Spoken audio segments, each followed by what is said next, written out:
दक्ष news सदैव तुमच्या सोबत।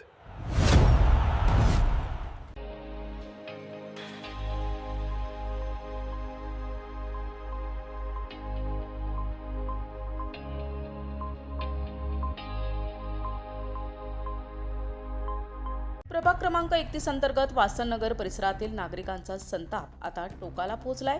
गेल्या सलग 3 वर्षांपासून प्रत्येक पावसाळ्यात परिसर जलमय होत असतानाही नाशिक महानगरपालिका सिडको विभागानं केवळ आश्वासनांची खैरात वाटली, मात्र प्रत्यक्षात कोणतीही ठोस उपाययोजना केली नसल्याचा गंभीर आरोप नागरिकांनी केलाय।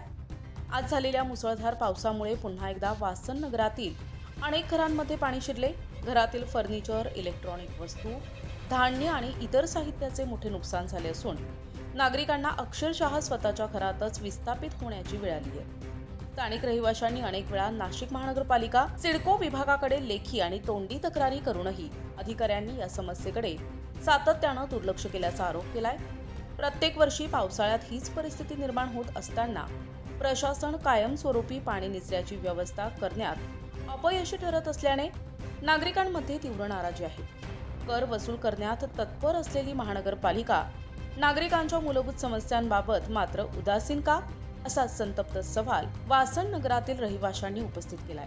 नागरिकांनी तातडीने घटनास्थळी वरिष्ठ अधिकाऱ्यांनी पाहणी करून कायमस्वरूपी जलनिस्सारण व्यवस्था उभारावी, नुकसानग्रस्तांना मदत द्यावी आणि या हलगर्जीपणाची जबाबदार अधिकाऱ्यांवर कारवाई करावी, अशी जोरदार मागणी केली आहे।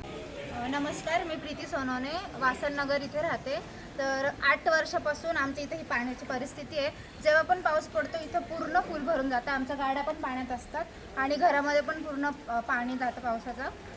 आणि 8 वर्षापासून आम्ही दरवेळेस इकडं नगरपालिकेमध्ये वगैरे सगळे अर्ज देतोय। खत्री मॅडमला सुद्धा 2 वेळेस जाऊन भेटून आलो, कोणीच इथे येऊन काही बघत नाही। आणि जे लोकांना पण सांगितलं की तुम्ही येऊन बघा, जेव्हा पाणी कमी होतं तेव्हा ते येतात, पाणी जास्त होतं तेव्हा सुद्धा येतात, पण मग जेव्हा आम्ही त्यांना सांगतो की आता पावसाळा संपलाय तर तुम्ही याचं आता काम करा, पण कोणी त्याच्यामध्ये अजिबात लक्ष घालत नाही।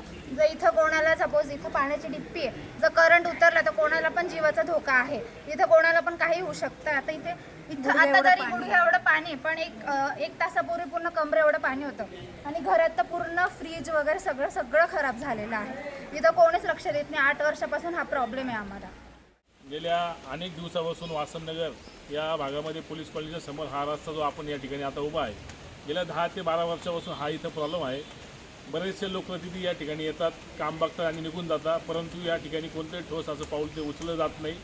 मागच्या वर्षीसुद्धा मी स्वतः महापालिकेचे सर्व अधिकारी, विभागीय अधिकारी यांची व्हिजिट या ठिकाणी लावलेली होती, परंतु त्यांनीसुद्धा कुठलाही ठोस या ठिकाणी निर्णय घेतला नाही। परंतु आता आपण जर बघितलं तर इथं कपड्याचं दुकान आहे, इथं बंगला आहे, समोर पण बंगला आहे, अक्षरशः किचनपर्यंत यांच्या पाणी गेलेलं आहे।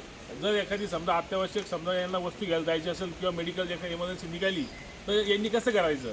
माझं आपल्यामार्फत महापालिकेचे अधिकारी असतील किंवा स्टाफ असेल, जे आता नाशिकचे जे पालकमंत्री म्हणून आपण त्यांना संबोधतो गिरीश महाजन यांनी यांची टास्क फोर्स उभी केलेली आहे, पण वासननगरमध्ये यांची फोर्स कुठे आहे? मी गेल्या 6:30 वाजेपासून सकाळी माझं स्वतः JCB घेऊन या ठिकाणी आलेलो आहे, परंतु महापालिकेचे अधिकारी इथं फक्त 9:30 ते 10 वाजेपर्यंत उभे होते, पण यांची कुठली टीम या ठिकाणी उपलब्ध नव्हती। मी तुम्हाला याच्यामार्फत आयुक्तांपर्यंत हा मेसेज पोहोचवा की तुम्ही खाली ग्राउंडला उतरून बघा, आपले सगळे पोलीस लोक या ठिकाणी राहतात, यांची जर अशी परिस्थिती असेल एखाद्या संकटकाळी हे लोक कसे काय जातील? प्रशासनाने आता तरी जागे होऊन नागरिकांना न्याय द्यावा, अन्यथा तीव्र आंदोलन छेडण्याचा इशारा स्थानिकांनी दिलाय। प्रतिनिधी संकेत भंगाळे, दक्ष न्यूज, नाशिक।